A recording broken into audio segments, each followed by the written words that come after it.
Сәлем достар, бүгін тары қосылған чизкейк дайындаймыз. Ауызашарға жасайтын болсаңыз, тойымды әрі өте дәмді шығады. Видеоны соңына дейін мұқият қарап, менімен бірге жасап көріңіздер. Алдымен тарыны 2-3 қайтара жылы сумен жуып аламыз. Үстіне ыстық сүтті құйып 15-20 минут бұқтырып қоямыз. Оған дейін миксердің ыдысына сүзбелі ірімшікті салып, оның үстіне қант ұнтағын саламыз. Және жұмыртқаны құйып, орташа айналымда бір келкі болғанша араластырамыз. Бір келкі болғаннан соң үстінен кілегейді құйып және картоп крахмалын салып, тағы да 2-3 минут араластырамыз.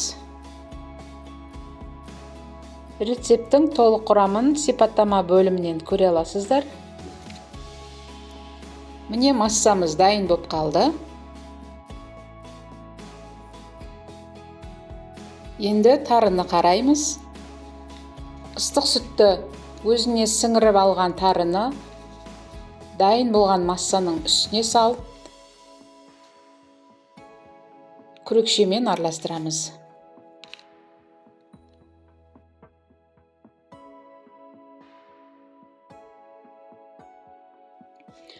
Одан кейін пергамент төселген формамызға құямыз. Қыздырылған пеште 180 градуста 40-45 минут пісіріп аламыз. 40 минут ішінде чизкейкіміз пісіп шықты. Енді 1,5-2 сағаттай бөлме температурасында суытып аламыз. Сыртындағы формасын суыған соң алуымыз керек.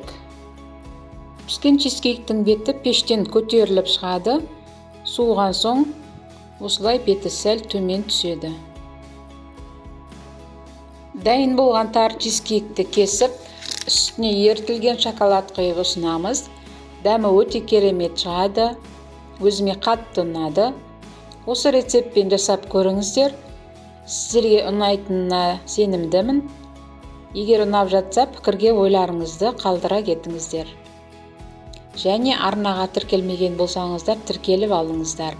Алда әлі керемет рецепттермен бөлісетін боламын. Сол кезде сіз бірінші болып көретін боласыз. Сіздермен болған Айнұр. Баршаңызға сәттілік.